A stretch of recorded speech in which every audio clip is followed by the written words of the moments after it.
Halo guys, balik lagi bersama gua Ibrahim Barak.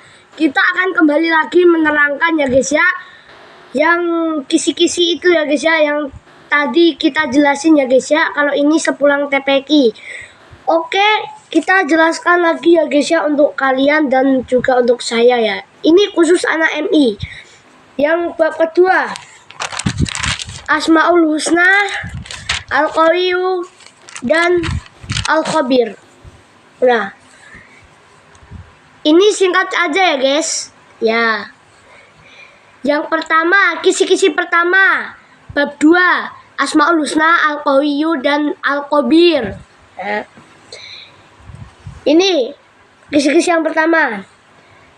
Arti Asmaul Husna, Al-Qawiyyu dan Al-Khabir. Nah, itu dia guys, arti Asmaul Husna, Al-Qawiyyu dan Al-Khabir. Artinya Al-Qawiyyu artinya Allah yang maha kuat lagi maha perkasa. Kalau Al-Khabir itu artinya Allah maha teliti ya teman-teman ya. Jadi perbuatan kita selama di dunia itu dicatat dengan teliti ya, dan diberikan oleh Allah, dicatat dengan malaikat ya guys ya.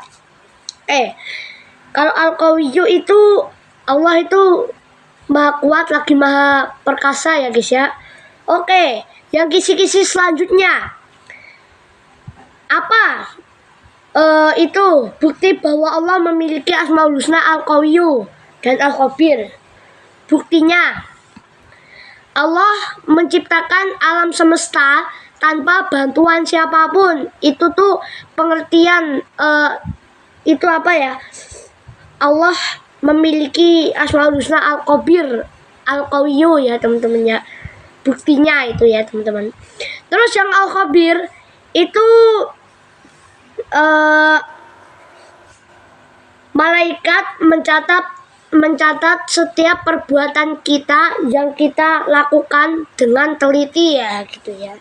Misalnya ya teman-teman ya. Terus kisi-kisi yang keberapa ini guys? Yang ketiga, contoh perilaku meneladani Asmaul Husna, Al-Qawiyyu dan Al-Khabir. Nah, cara meneladaninya, Al-Qawiyyu menjadi orang yang kuat baik lahir maupun batin. Nah, jadi tuh kalian selama masih hidup kalian harus menjadi orang yang kuat dan tangguh ya guys ya. Orang yang kuat. Habis itu baik lahir maupun batin ya teman-teman ya. Oke. B. Menggunakan kekuatannya digunakan untuk hal yang diridhoi Allah. Jadi kita itu sebagai manusia menggunakan kekuatan untuk hal yang diridhoi Allah. Menggunakan kekuatan kita untuk hal yang diridhoi Allah. Oke ya. Yang ketiga, sebagai seorang muslim harus kuat secara fisik maupun mental ya. Kita itu sebagai seorang muslim itu harus kuat secara fisik maupun mental itu ya guys ya. Nah, kuat iman dan takwa. Nah, ini kalau puasa ini imannya harus kuat, jangan ada yang lemah. Kalau ada yang lemah itu puasanya nanti batal ya teman-teman ya. Puasanya itu batal kalau imannya lemah. Karena godaan setan itu yang bikin iman kita merasa lemah. Biasanya kan kita itu puasa 1 hari udah lemes pengen mokel ya teman-teman. Kalau untuk anak-anak ya 2 hari juga, 3 hari ya lumayan lah, lumayan. Habis itu 4 hari ya, terus 5 hari sudah lancar teman-teman ya. Puasa maghrib terus ya. Jadi kalau kita anak-anak itu puasa maghribnya itu mulai dari kelas 2 ataupun kelas 3 ya teman-teman ya. Kalau kelas 1 itu masih belajar teman-teman, puasa setengah hari dulu ya guys ya. Masa ada kelas 1, masa kelas 1 itu udah puasa maghrib kan gak mungkin toh, harus belajar dulu. Nah ya di desa saya ini ada yang kelas 1 juga, tapi dia sudah berani puasa 1 hari full pokoknya sampai 1 bulan loh. Itu tuh ciri-ciri anak hebat ya teman-teman ya. Oke, terus kuat ilmu. Nah, kuat ilmu dan amal. Kuat ilmu, tapi saya nggak tahu itu kuat ilmu itu apaan, karena saya baru anak-anak teman-teman ya, kayak guru aja ini. Oke, amal harus kita lakukan, harus kita sedekahkan ya teman-teman ya. Misalnya beramal soleh gitu ya, bahkan dalam hal ekonomi itu. Terus yang keempat, melatih kita untuk selalu memberi bantuan kepada orang yang lemah teman-teman ya. Jadi kita itu sebagai manusia juga melatih untuk selalu memberi bantuan kepada orang yang lemah teman-teman. Jangan yang kamu bantu itu orang yang kuat, tapi yang lemah teman-teman ya. Ya, yang lemah. Membantu orang yang lemah itu justru malah dapat pahala loh teman-teman. Nah, habis itu ini sudah ya hikmah ya, cara meneladani ya teman-teman ya. Oke ya. Terus apa lagi nih? Oh, kita tidak menggunakan kekuatan untuk menganiaya orang ya teman-teman ya. Yang kalau ada orang yang menganiaya itu wajib dibawa ke kantor polisi teman-teman. Kalau tidak dibawa ke pihak yang berwajib atau ke kantor polisi, itu tuh bisa jadi itu dia beraksi terus setiap hari teman-teman. Bahkan sampai 1 tahun juga dia masih beraksi. Oke. Terus selanjutnya, menggunakan segala kekuatan yang dimiliki untuk menghancurkan kesehatan dan kemaksiatan di dunia. Kita menggunakan kekuatan untuk menghilangkan kesesatan dan kemaksiatan di dunia teman-teman. Jadi itu harus kita lakukan. Daripada kita ketemu orang yang lemah terus kita aniaya pakai kekuatan kita, ya jangan. Tapi manusia itu kekuatannya hanya terbatas teman-teman. Kalau manusia sudah tua, itu pun kekuatannya pun semakin melemah teman-teman. Kalau umurnya semakin tua, itu kekuatannya semakin melemah teman-teman. Ya kalau anak-anak sih masih lemah ya teman-teman ya. Kalau pemuda ya udah kuat. Tapi kalau pemuda umurnya semakin tua gitu, ya tenaganya yang melemah.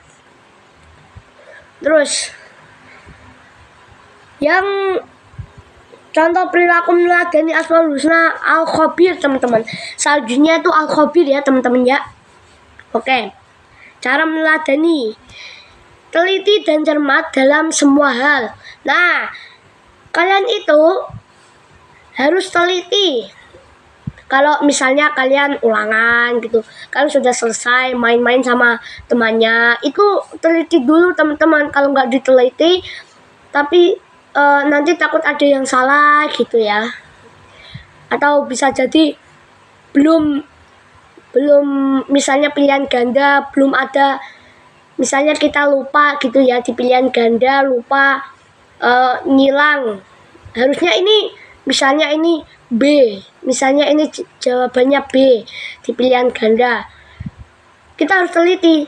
Loh, ini harusnya jawabannya C, kok malah aku menjawab B gitu. Nah, itu contoh anak yang teliti teman-teman ya dalam mengerjakan ujian atau ulangan ya teman-teman ya. Oke. Ya kalian juga harus cermat ya guys ya. Jangan ada yang ya gitu pokoknya. Yang kedua, selalu berusaha menghindarkan diri dari perbuatan dosa sekecil apapun. Nah, kalian itu jangan berbuat dosa meskipun kecil banget, itu jangan ya guys ya. Kita harus menghindarkan diri dari perbuatan yang mendapatkan dosa. Meskipun sekecil apapun gitu, kita harus berusaha menghindarkan diri dari perbuatan dosa sekecil apapun. Berikutnya, selalu berusaha melakukan perbuatan yang baik dengan penuh keikhlasan. Oke, kita sebagai manusia itu juga melakukan hal yang baik, perbuatan yang baik dengan penuh keikhlasan. Jangan kalau melakukan perbuatan yang baik itu hanya untuk pamer saja atau hanya untuk mau dipuji orang. Itu ya tidak baik gitu ya teman-teman ya. Oke, kisi-kisi yang berikutnya. Dalil Al-Qawiyyu dan Al-Khabir dalam Al-Quran. Al-Qawi dalilnya Quran surah Al-Mujadalah ayat 21 yang berbunyi, Kataballahu la aghlibanna ana wa rasuli innallaha qawiyyun aziz.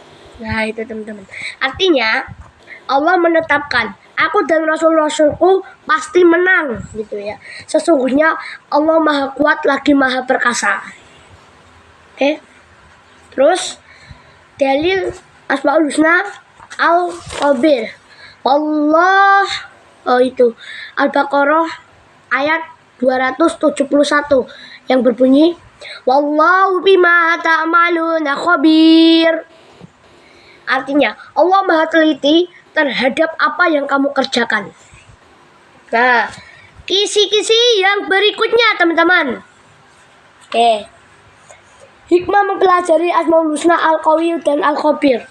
Hikmahnya, ini Asmaul Husna Al-Qawiyyu dulu ya guys ya. Hikmahnya ini, meyakini dengan sepenuh hati bahwa Allah sumber kekuatan. Nah, kalian harus meyakini dengan sepenuh hati karena Allah itu adalah sumber kekuatan yang ada di kekuatan kita. Kita punya kekuatan itu, kita itu diberi kekuatan oleh Allah ya teman-teman ya. Berikutnya, memperkuat iman dan takwa kita kepada Allah. Nah, kita kalau meneladani Asmaul Husna Al-Khabir itu tuh kita juga memperkuat iman dan takwa kita kepada Allah teman-teman ya. Terus yang berikutnya, sebagai seorang muslim harus kuat secara fisik maupun mental, kuat iman dan takwa, kuat ilmu dan amal, bahkan dalam hal ekonomi. Nah, hal ekonomi. Terus yang berikutnya, melatih kita untuk selalu memberi bantuan kepada orang yang lemah. Kalau kita ketemu orang yang lemah itu, kita berusaha membantu teman-teman. Jangan malah mengejeknya gitu karena dia lemah gitu ya. Itu kalian jangan. Lebih baik kalian itu membantu saja, itu udah dapat pahala yang diganda-gandakan ya teman-teman ya. Terus hikmah Asmaul Husna Al-Khabir ya selanjutnya. Nah, hikmahnya menyadarkan bahwa Allah selalu teliti dan mengetahui segala hal yang dilakukan dan diamalkan manusia. Nah, manusia itu berbuat apa-apa itu dicatat. Nah, Allah juga selalu lihat. Misalnya kalian berbuat, misalnya ada yang berbuat maksiat gitu ya, Allah itu juga lihat. Tapi kita yang nggak sadar teman-teman ya. Contoh, saya membuat video ini, Allah juga melihat. Nah, contoh itu. Terus berikutnya, menyadari bahwa setiap perbuatan manusia akan diketahui Allah, sehingga harus menghindari perbuatan dosa sekecil apapun. Nah, setiap perbuatan kita itu diketahui oleh Allah teman-teman. Nah teman-teman, kalau kita memberi uang ke pengemis dan itu karena Allah, itu kita juga dilihat Allah, diketahui Allah. Terus dapat pahala gitu ya. Oke. Terus yang berikutnya, menyadari bahwa setiap amal perbuatan di dunia pasti akan dipertanggungjawabkan di akhirat. Nah, kita kalau udah mengerjakan amal kita kalau sudah itu, setiap amal perbuatan kita itu akan dipertanggungjawabkan di akhirat ya guys ya. Nah, misalnya kita berbuat dosa, itu tanggung jawabnya di akhirat ya teman-teman ya. Nah, bisa jadi itu masuk neraka teman-teman. Kalau kita berbuat baik dan beramal soleh, itu tuh pasti tanggung jawabannya itu di akhirat juga, tapi tempatnya itu di surga. Oke ya. Terus kisi-kisi berikutnya ya teman-teman. Nih, cara meneladani sifat Allah Al-Qawiyyu dan Al-Khabir. Sudah tadi ya. Cara meneladani. Iya, sudah. Oke. Cara meneladaninya gini ya. Tadi. Ya, gitu. Pengertian kiamat ya teman-teman ya. Ini udah hari kiamat nih. Pengertian kiamat. Kita full episode ya teman-teman ya.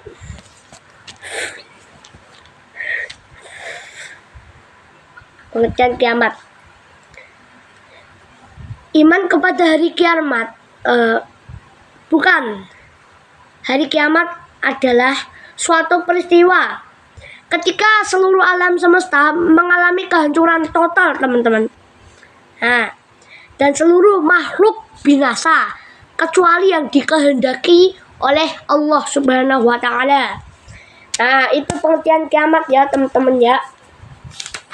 Pengertian kiamat.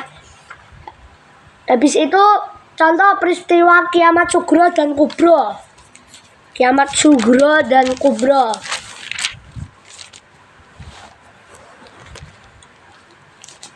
Nah, contoh kiamat sugro. Kiamat sugro itu tuh ini masalahnya gak ada di buku ya teman-teman ya. Gak ada ini. Kiamat sugro itu kiamat kecil ya teman-teman ya. Kalau kiamat kubro itu kiamat besar ya teman-teman ya. Kiamat kecil itu tuh apa ya? Duh, nggak tahu saya guys malah. Kiamat kecil munculnya Dajjal misalnya. Nah itu. Kalau kiamat besar hancurnya seluruh alam semesta, hancurnya mengalami kehancuran total ya teman-teman ya. Oke, sudah ya. Habis itu tanda-tanda umum dan tanda-tanda khusus datangnya kiamat. Oke, tanda-tandanya sebagai berikut. Gibah atau gosip menjadi pembicaraan sehari-hari. Nah, kalian kalau ada yang gibah atau gosip ya teman-teman ya, itu bisa jadi tanda-tanda umum datangnya hari kiamat itu ya guys ya. Benda mati dapat bersuara seperti televisi, handphone, robot. Televisi juga bisa menyala sendiri. Itu tuh kalau televisi menyala sendiri itu artinya itu tanda-tanda umum datangnya kiamat. Begitupun juga HP dan robot. HP kalau menyala sendiri tanpa dipencet tombol yang nyalain, dimatiin itu tuh udah tanda-tanda umum datangnya kiamat. Begitupun robot. Tiba-tiba gerak sendiri gitu ya teman-teman ya. Oke. Terus ilmu agama dicabut ditandai dengan meninggalnya para ulama dan tidak ada penggantinya. Ilmu agamanya itu dicabut teman-teman. Kalau itu tuh tanda-tanda umum ya teman-teman ya. Terus laki-laki mirip perempuan dan sebaliknya ya teman-teman ya. laki-laki mukanya tuh mirip perempuan dan sebaliknya ya teman-teman ya. Perempuan itu mirip laki-laki mukanya itu ya. Terus di situ semakin banyaknya kemaksiatan. Kalau di dunia ini semakin banyak kemaksiatan, itu tanda-tanda umum teman-teman. Itu tanda-tanda umum mau datang kiamat itu teman-teman ya. Terus orang kaya yang diagung-agungkan. Nah, jadi itu ada orang kaya terus diagung-agungkan manusia gitu ya teman-teman. Itu juga termasuk tanda-tanda umum datangnya kiamat gitu ya teman-teman. Terus habis itu kalau tanda-tanda umum datangnya kiamat, ada juga yang jumlah wanitanya itu lebih banyak daripada jumlah pria teman-teman. Nah, jadi gitu, bisa jadi. Kalau di kelas kalian yang banyak laki-laki atau perempuannya teman-teman ya, tulis di kolom komentar ya guys ya. Oke. Habis itu waktu berjalan terasa lebih cepat. Nah, kalau kita berjalan menuju mana gitu ya, waktunya itu cepat sekali. Belum juga selangkah itu sudah 1 menit ya, itu misalnya teman-teman ya, cepat. Terus dan tanda-tanda khusus datangnya kiamat. Oke.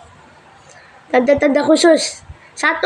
Menjelang hari kiamat, Allah menurunkan kabut tipis sehingga seluruh muslimin mengalami kematian. Nah, sedangkan orang-orang kafir masih hidup. Jadi itu tanda-tanda khusus datangnya kiamat itu, Allah itu menurunkan kabut tipis ya, sehingga itu seluruh muslimin itu mengalami kematian, sementara orang-orang kafir itu masih pada hidup teman-temannya. Nah, yang kedua, munculnya Dajjal. Nah, kalian tahu Dajjal itu apa guys?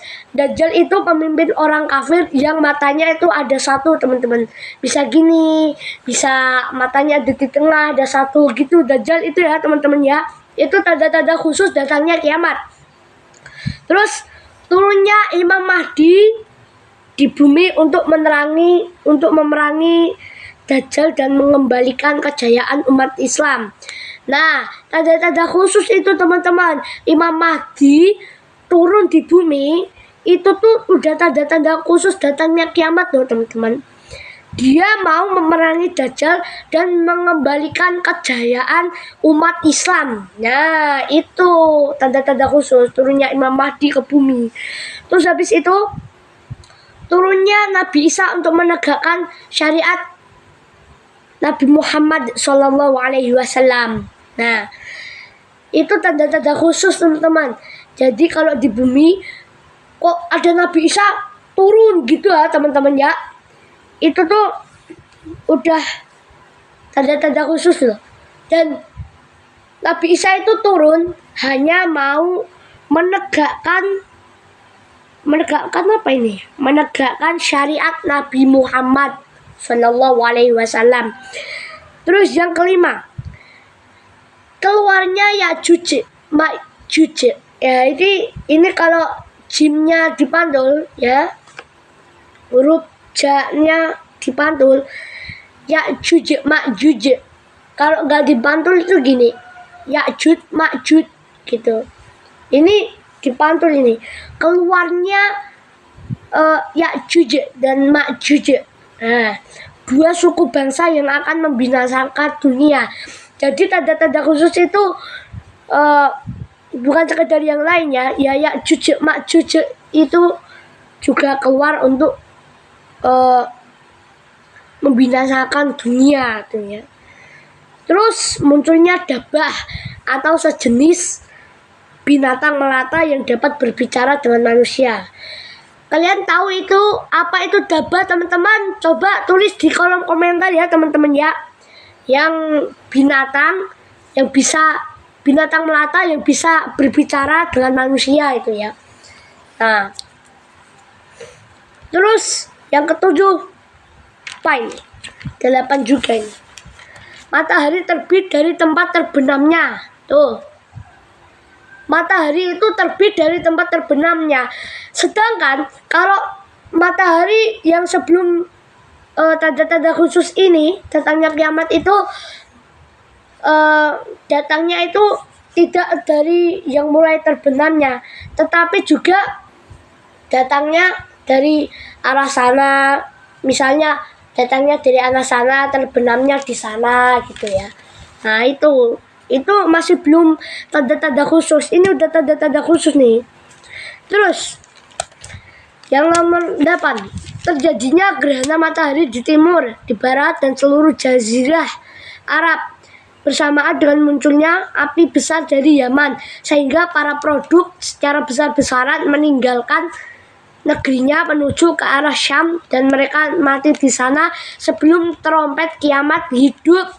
Nah, itu teman-teman ya. Terus kisi-kisi selanjutnya apa ini? Mari tengok dulu ya teman-teman ya. Kisi-kisinya, nama-nama lain dari kiamat beserta artinya. Nah, ini nama-nama lainnya itu ada 9, yaitu Yaumul Qiyamah, Yaumul Zalzalah, Yaumul Ba'ats, Yaumul Mahsyar, Yaumul Hisab, Yaumul Mizan, Yaumul Jaza', Yaumul Wa'id, Yaumul Hasyr. Yaumul Qiyamah yaitu hari dihancurkannya bumi dan seluruh alam semesta. Yaumul Zalzalah yaitu hari keguncangan atau keruntuhan ya teman-teman.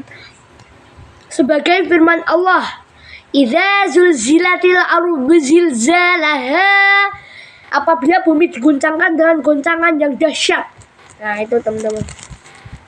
Terus Yaumul Ba'ats, hari dibangkitkannya manusia dari kuburnya.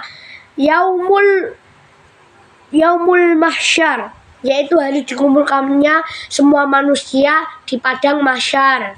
Nah, Yaumul Hisab yaitu hari perhitungan amal baik dan buruk. Yaumul apa itu? Yaumul Mizan yaitu hari pertimbangan amal. Ini perhitungan sama pertimbangan ya. Yang Yaumul Hisab itu perhitungan amal. Kalau yang Yaumul Mizan itu pertimbangan amal ya. Nah, jangan kebalik.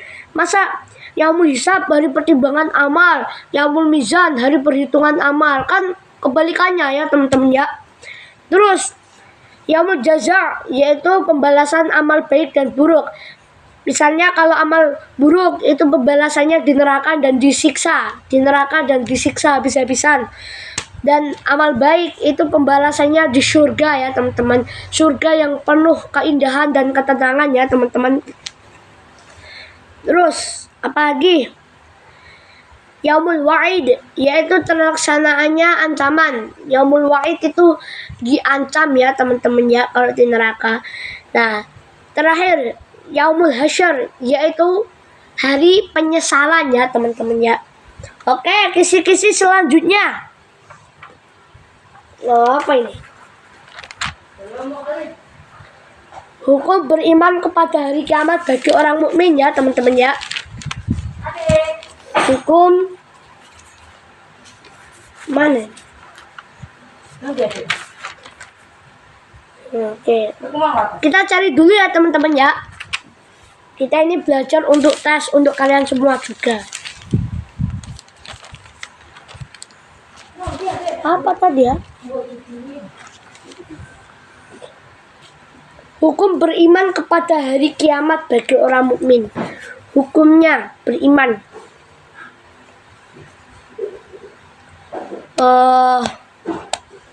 Hukumnya itu memperkuat keyakinan bahwa Allah Maha Kuasa ya teman-teman ya. Oke. Hukumnya ya. Ini kipasnya teman-teman. Aduh. Ya jadi itu teman-teman ya. Oke. Terus di situ Itu teman-teman ya. Habis itu hikmah meyakini akan datangnya hari kiamat. Hikmah meyakini. Oke. Meyakini mana ini? Oh ini. Ini. Kena kipas terus ya teman-teman ya. Hikmah meyakini. Nah ini. Lebih bertanggung jawab dan lebih perhitungan. Nah itu hikmah meyakini hari kiamat. Kita itu lebih bertanggung jawab dan lebih perhitungan teman-teman ya. Terus habis itu bersikap optimis, lebih luas harapannya dan lebih panjang akalnya. Kita itu sikapnya optimis. Kalau kita berharap harapannya akan lebih luas dan kita akalnya ini lebih panjang, lebih cepat berpikir ya teman-teman ya. Oke. Meningkatkan ketakwaan pada diri seseorang. Nah, meningkatkan ketakwaan pada diri seseorang. Oke. Kita itu ketakwaannya itu meningkat kalau kita apa itu namanya? Kalau kita meyakini datanya hari kiamat ya teman-teman ya. Oke. Terus habis itu mengerjakan amalan-amalan baik untuk bekal di akhirat. Kita itu harusnya itu mengerjakan amal-amal baik untuk bekal di akhirat teman-teman. Nah itu kalau kita berbuat jahat atau bermaksiat itu tuh kita akan dapat dosa ya teman-teman ya. Gak jadi masuk surga bisa jadi ya teman-teman ya. Oke. Ini udah jam 16.31 ya teman-teman. Oke. Terus kisi-kisi selanjutnya ya teman-teman. Ini hikmah. Hikmah meyakini akan datangnya hari kiamat. Nah, hikmahnya memperkuat keyakinan bahwa Allah Maha Kuasa. Nah, kita itu keyakinannya itu kuat bahwa Allah itu Maha Perkasa ya teman-teman ya. Oke, di sini aja deh. Nah, ini adik saya teman-teman. Nah, terus terdorong untuk taat beribadah kepada Allah. Kita itu bukan hanya diperkuat keyakinannya ya teman-teman ya, tapi juga terdorong untuk taat beribadah kepada Allah. Terus terdorong untuk selalu meminta ampun kepada Allah. Habis itu akan memanfaatkan hidup di dunia ini untuk senantiasa beramal soleh kebaikan. Jangan kita memanfaatkan hidup di dunia ini, jangan sampai ada yang bermaksiat ya teman-teman ya. Oke. Terus terdorong untuk menghindari perbuatan tercela. Nah, kita itu juga selain terdorong untuk taat beribadah dan selalu minta ampun, itu juga terdorong untuk menghindari perbuatan tercela ya teman-teman ya. Perbuatan tercela misalnya kasar kepada orang. Sini deh. Di sini loh. Nah, terus bis itu mengingatkan kepada kita bahwa tujuan hidup sebenarnya bukan di dunia, melainkan kehidupan akhirat. Nah, ini kita hidup itu bahwa sebenarnya itu kita tidak hidup di dunia teman-teman, melainkan itu hidup di akhirat. Kita di akhirat itu bakal kekal ya teman-teman ya. Oke. Hari kiamat itu hanya Allah yang tahu. Manusia itu tidak tahu. Meskipun tahu namanya hari kiamat, tapi tidak tahu kejadiannya. Ya, kejadiannya kapan gitu ya. Terus habis itu apa lagi ya? Dalil Al-Quran tentang hari kiamat, kandungan surah Al-Qari'ah dan Al-Zalzalah. Ini apa ini? Nah, kita baca Al-Qari'ah. Bismillahirrahmanirrahim. Al-Qari'ah, mal-Qari'ah, wa ma adraka mal-Qari'ah. Yauma yakunun nasu kal farashil mabthus وتكون الجبال كالعهن المنفوش فأما من ثقلت موازينه فهو في عيشة راضية وأما من خفت موازينه فأمه هاوية وما أدراك ما هي نار حامية أسأل الله العفو والعافية. Artinya, hari kiamat. Apakah hari kiamat itu? Tahukah kamu apakah hari kiamat itu? Pada hari itu manusia seperti anai-anai yang berterbangan dan gunung-gunung seperti bulu yang dihambur-hamburkan. Maka bagi orang yang berat timbangannya atau kebaikannya, maka dia berada dalam kehidupan yang memuaskan. Sedangkan dan adapun orang-orang yang ringan timbangannya, maka tempat kembalinya adalah neraka hawiyah. Terus, tahukah kamu apakah neraka hawiyah itu? Yaitu api yang sangat panas, teman-temannya. Sangat panas itu neraka hawiyah, teman-temannya. Oke. Ini sudah 36 menit ya, teman-teman. Terus habis itu nah, ini sudah bertamu ya, teman-teman. Nah, ini kisi-kisinya ya, teman-teman. Nih. Oke.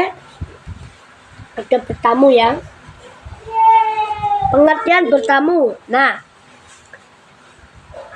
bertamu artinya datang berkunjung ya, teman-teman. Udah itu ya, teman-teman. Terus yang selanjutnya, kisi-kisi selanjutnya. Dalil tentang ada bertamu. Dalilnya, ya ayyuhalladzina amanu la tadkhulu buyutan ghayra buyutikum hatta tasta'nisu wa tusallimu ala ahliha dzalikum khairul lakum la'allakum tadhakkarun. Artinya, hai orang-orang yang beriman, janganlah kamu masuk rumah yang bukan rumahmu sebelum meminta izin dan memberi salam kepada penghuninya. Yang demikian itu lebih baik bagimu agar kamu selalu ingat. Selalu ingat ya, teman-teman ya.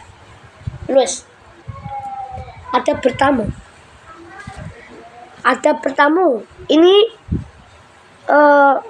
ada 1, 2, 3, 4, 5, 6, 7. Ada 7, ada bertamu ya guys ya. Yang pertama, mengetuk pintu dan mengucapkan salam. Yang kedua, jangan mengintip ke dalam rumah tempat kita bertamu. Misal, mengintip lewat jendela, lubang pintu, dan sebagainya. 3, jangan terburu-buru masuk sebelum dipersilahkan duduk pemilik rumah ya guys ya. Jadi itu kita tuh jangan terburu-buru masuk dulu sebelum disuruh pemilik rumah, teman-teman. Karena itu apa? Karena itu tidak sopan. Itu bukan norma agami malah tuh. Karena itu tuh bukan norma agama, teman-teman. Nah, habis itu kita itu bertamu itu jangan lebih dari 3 hari. 3 hari aja udah cukup ya. 3 hari aja udah cukup untuk kita. Masa kita bertamu terus setiap hari ya, teman-teman, kan nggak mungkin. Itu kan lebih dari 3 hari. Misalnya bertamu dengan 4 hari itu udah nggak bagus loh, teman-teman. Nah, 3 hari aja udah cukup. Jangan dilebih-lebihin ya, teman-teman. Terus, tidak memandang seluruh ruangan dengan penuh kecurigaan. Jadi kita itu bertamu itu jangan memandang ke seluruh ruangan dengan curiga, teman-teman. Takutnya pemilik rumah itu merasa terganggu ya, teman-teman ya. Oke. Terus, tidak bercanda terus saat bertamu. Kalau kita bercanda terus itu bisa-bisa juga bisa mengganggu pemilik rumah ya, teman-teman, seperti yang memandang seluruh ruangan dengan penuh kecurigaan ya teman-teman ya. Nah itu. Terus jika akan pulang, pamitlah kepada pemilik rumah. Pamitlah. Misalnya, aku pamit ya, udah dulu, besok lagi ya. Ya, assalamualaikum gitu ya. Nah itu. Nah, bis itu udah 40 menit. 40 menit, 16 pop 40 menit. Oke ya.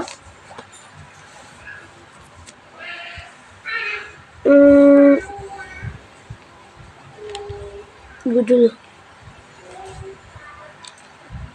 Oke.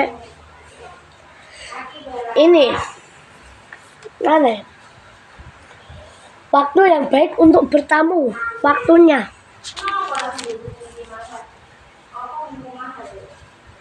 Waktunya saat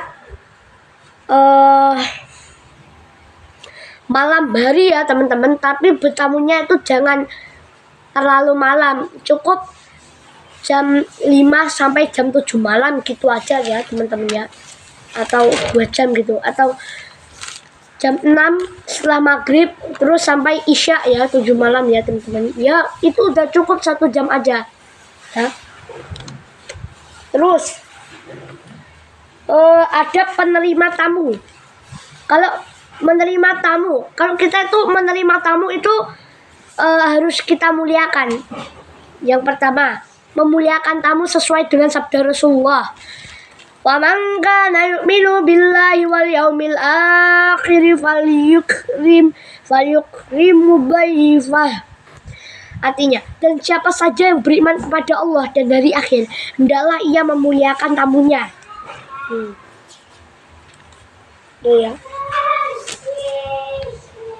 Terus segera mempersilahkan tamu untuk masuk dan duduk. Kita itu kalau menerima tamu itu segera mempersilahkan untuk duduk ya teman-teman. Masa kita nggak dipersilahkan untuk duduk gitu ya teman-teman ya. Kan kasihan tamunya kecapean berdiri ya teman-teman. Nah misalnya ini yang mengetuk pintu ya, yang bertamu. Tok tok tok, assalamualaikum. Terus kita bukakan pintu. Oh iya, waalaikumsalam. Nah gitu teman-teman ya. Habis itu monggo pinarak mas gitu kalau bahasa Kerama ya teman-teman. Kalau bahasa Indonesia gini, ya silakan duduk mas, tak buatin teh dulu gitu ya. Tuh sopan gitu ya teman-teman ya. Terus menyediakan hidangan kepada tamu. Nah hidangan, kita siapkan hidangan. Misalnya ada tamunya itu laki-laki atau perempuan. Kalau laki-laki dibuatin kopi, ya. Terus kalau perempuan itu dibuatin teh manis yang hangat gitu ya teman-teman. Terus yang menyediakan hidangan hak seorang tamu untuk dilayani selama 3 hari. Itu hak seorang yang bertamu ya, kita layani selama 3 hari. Tapi yang bertamu itu tidak boleh lebih dari 3 hari ya teman-teman ya. Terus tidak menyusahkan tamu. Jadi kita kalau kedatangan tamu, kita jangan menyusahkan tamu ya teman-teman ya. Apalagi kalau kita memberikan sesuatu untuk tamunya gitu ya teman-teman ya. Terus itu gini, ya udah saya beliin mie dulu ya, itu buat masak dulu gitu ya. Terus tamunya bilang, nggak perlu repot-repot mbak, aku wis rene sedilu ae, ora usah suwi-suwi gula apa leh. Ono anakku barang nang omah lali mang tak ajak are. Dek mang wonge tak pengen nangis cengengesan ngono are. Terus iku mang basa Jawa guys. Terus itu mengantarkan sampai pintu ketika tamu pulang ya. Yaitu ketika tamu pulang. Kita itu kalau tamunya mau pulang udah pamit, itu tuh kita wajib mengantarkan sampai pintu ketika tamu pulang, mengantarkan sampai pintu ketika tamunya pulang ya. Nah, jangan kok malah menghantarkan di depan rumahnya ya teman-teman. Bisa jadi kalau tamunya jauh, itu kita kok diajak ke rumahnya untuk mengantarkan. Ya, terus gimana? Nanti kalau pulangnya telat sampai maghrib gitu ya teman-teman ya. Oke, kisi-kisi berikutnya. Masih banyak ini waktunya teman-teman. Dalil memuliakan tamu. Dalilnya itu sudah. Wa man kana yu'minu billahi wal yaumil akhir falyukrim dhaifah. Falyukrim dhaifah. Udah ya. Oke, hikmah dan manfaat bertamu. Hikmahnya. Hikmahnya mana, Res?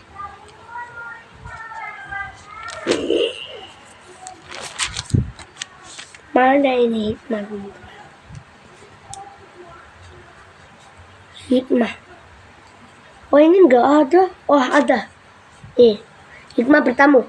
Bertamu dengan adab yang baik menumbuhkan rasa toleran. Kita itu bertamu itu menumbuhkan dengan adabnya itu harus baik teman-teman. Terus terjadinya persahabatan dan kerjasama yang baik. Kita itu selain punya adab yang baik ya, kita juga terjalinkan persahabatan dan kerjasama ya. Terus menciptakan perdamaian dan pereratan persaudaraan. Nah, kita itu bertamu juga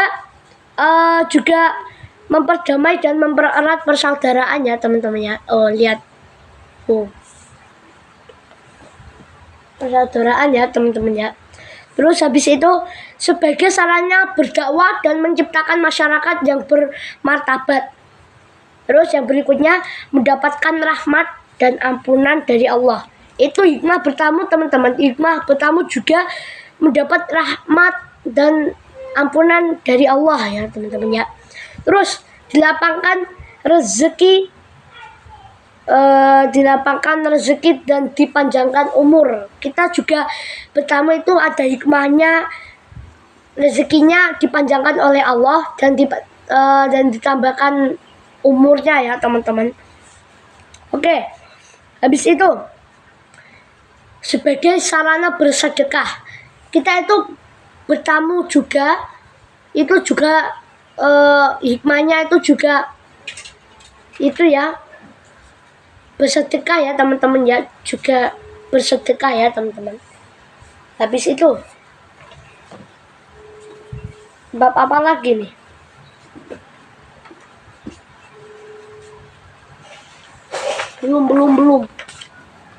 Belum waktunya masih lama dulu. Kisah Nabi Musa ya teman-teman. Ini saya bacain ya teman-teman ya.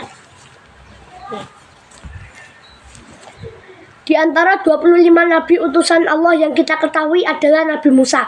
Nabi Musa merupakan keturunan dari keluarga Bani Israel yang berasal dari garis keturunan Nabi Yakub. Nabi Musa adalah putra dari Imran. Imran adalah tokoh terhormat dari kalangan Bani Israel. Beliau keturunan dari Qahat yang merupakan keturunan langsung dari Nabi Yakub alaihi salam. Terus Nabi Musa memiliki julukan Kalimullah yang artinya orang yang diajak bicara oleh Allah. Pada awalnya beliau hidup sebagai seorang anak dari keluarga Bani Israel.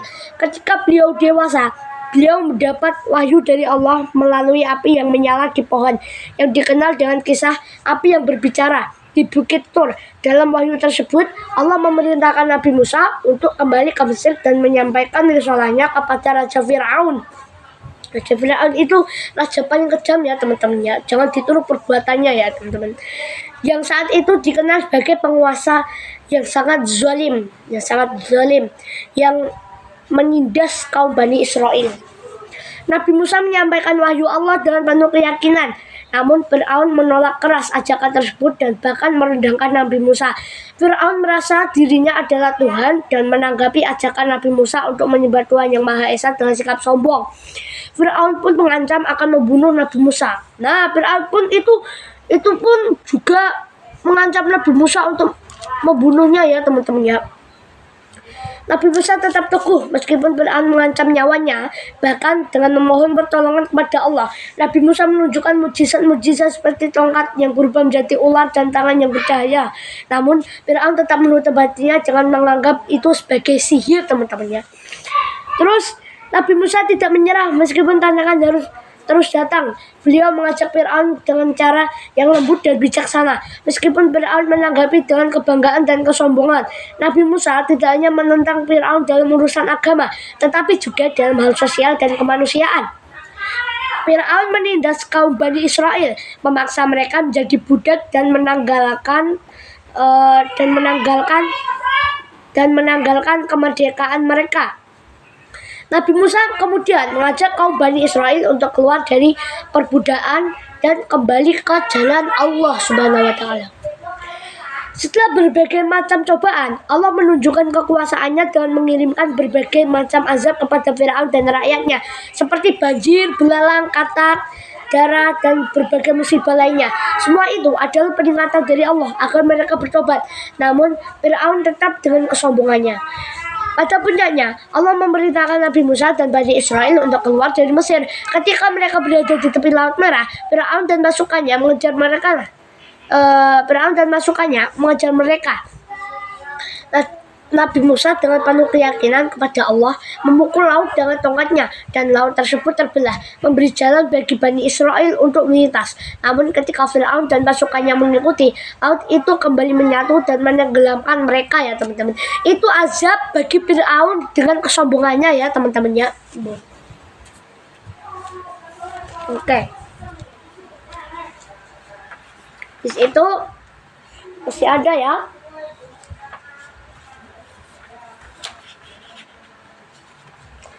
Pengertian dari sikap teguh pendirian, dermawan, dan tawakal. Pengertian teguh pendirian. Teguh pendirian artinya tetap berpegang teguh terhadap apa yang telah menjadi pendapatnya ya teman-teman ya. Nah, terus dermawan ya teman-teman.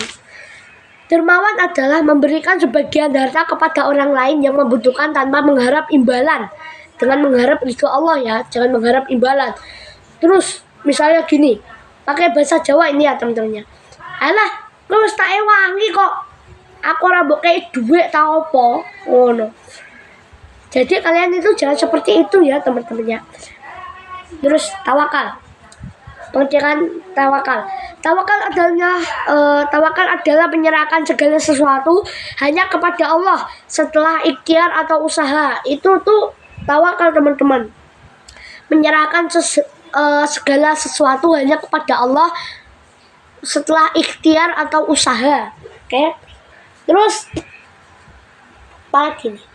Manfaat memiliki akhlak terpuji, teguh pendirian, dermawan, dan tawakal.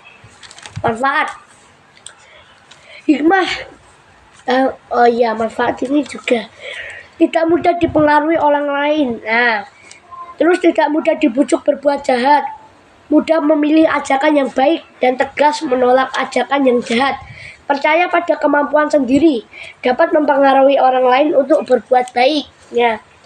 Teguh pendirian juga memiliki manfaat, itu juga dapat mempengaruhi orang lain untuk berbuat baik juga ya teman-teman ya. Kita sebagai manusia untuk mengajarkan orang untuk berbuat baik ya teman-teman ya. Oke. Terus manfaat dermawan. Dilipat gandakan rezekinya oleh Allah. Kita itu kalau dermawan itu tuh akan dilipat gandakan rezekinya oleh Allah. Terus dicintai oleh Allah dan Rasulnya. Kita akan dicintai Allah dan Rasulnya. Terus habis itu dapat membantu dan meringankan beban orang lain. Kita itu dermawan juga dapat membantu meringankan beban yang berada di mereka ya, beban orang lain ya teman-teman, beban. Oke. Habis itu dicintai dan disukai masyarakat. Kita juga selain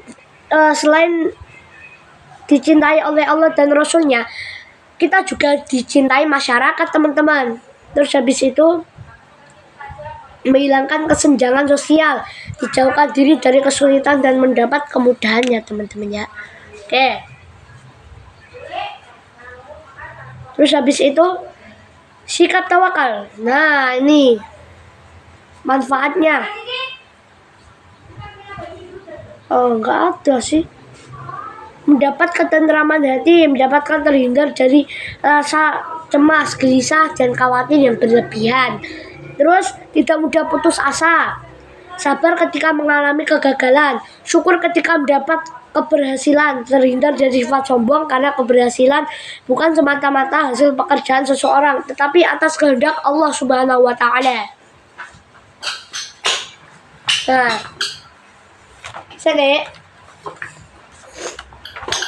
saya ini juga orang Jawa ya, teman-teman. Tapi untuk kalian saya omong Indonesia aja ya. Terus dalil tentang teguh pendirian, dermawan, dan tawakal. Dalilnya, dalil teguh pendirian. Innalladzina qalu rabbuna Allahu tsumma istaqamu fala khaufun 'alaihim wala hum yahzanun. Sesungguhnya orang-orang yang mengatakan Tuhan kami ialah Allah, kemudian mereka tetap istiqomah, maka tidak ada kekhawatiran terhadap mereka dan mereka tiada pula berduka cinta. Dalil dermawan. Enggak ada ya dermawannya, tawakal ini. Fa idza azamta fatawakkal 'ala Allah, innallaha yuhibbul mutawakkilin. Innallaha yuhibbul mutawakkilin. Kemudian apabila kamu membulatkan tekad, maka bertawakallah kepada Allah. Sesungguhnya Allah mencintai orang-orang yang bertawakal kepadanya. Ya, teman-teman. Contoh sikap tawakal, dermawan, dan teguh pendirian. Contoh sikap teguh pendirian. Berteman atau bergaul dengan orang yang mempunyai sikap teguh pendirian, ya, itu juga. Terus yang contoh perbuatan dermawan. Apa ya perbuatannya? Berkorban untuk menolong sesama. Ya. Jadi kita itu sebagai orang dermawan itu juga berkorban untuk menolong sesama ya, teman-teman. Jangan kok keluarganya doang yang dilindungi, sesama juga dilindungi ya, teman-teman ya. Terus tawakal. Apa tadi ya? Sifat tawakal. Misalnya kita bersungguh-sungguh dalam belajar. Itu juga sikap tawakal ya, teman-teman. Habis itu ada berderma. Atau bersedekah antara lain. Merahasiakannya agar terhindar dari sifat riya. Sifat riya itu tahu. Kalian apakah tahu sifat riya, teman-teman? Kalau tahu tulis di komentar. Tapi sifat riya itu artinya pamer, sama dengan pamer ya, teman-teman ya. Menampakkannya dengan tujuan mendorong orang lain untuk bersedekah, tidak menyebut-nyebut pemberiannya dan menyakiti orang yang telah menerimanya, melupakan sesuatu yang telah disedekahkan. Nah, itu memberikan harta yang terbaik atau yang paling dicintai. Nah, teman-teman ya. Tapi ini waktunya sampai 1 jam, ini baru 58 menit ya, teman-teman ya. Terus ini kita juga kisi-kisi berikutnya. Cara meneladani sikap Nabi Musa ya, teman-teman. Saya udah menirin nih guys, udah. Ya, menirin. Oke, teman-teman. 1. Memiliki pendirian saat memilih atau menentukan sesuatu. 2. Berani bicara dan bertindak sesuai dengan kebenaran, meskipun banyak yang menentang atau tidak setuju. 3. Bersabar dalam menghadapi segala ujian hidup, baik yang datang dari orang lain maupun dari situasi yang sulit. 4. Bertawakal kepada Allah setelah melakukan usaha dengan sebaik-baiknya. 5. Selalu optimis dengan adanya pertolongan dan bantuan dari Allah. 6. Selalu siap membantu orang lain tanpa pamrih, baik itu dalam hal materi maupun dalam bentuk bantuan moral atau doa. 7. Menyisihkan bagian rezeki yang dimiliki untuk diberikan kepada orang lain yang membutuhkan. 8. Menumbuhkan sikap syukur dalam segala keadaan, baik dalam keadaan senang maupun susah. 9. Selalu berusaha untuk selalu mendekatkan diri kepada Allah ya teman-teman ya. Oke teman-teman, waktunya sudah habis, sudah 1 jam ya teman-teman ya. Dan ini kisi-kisinya juga sudah habis ya.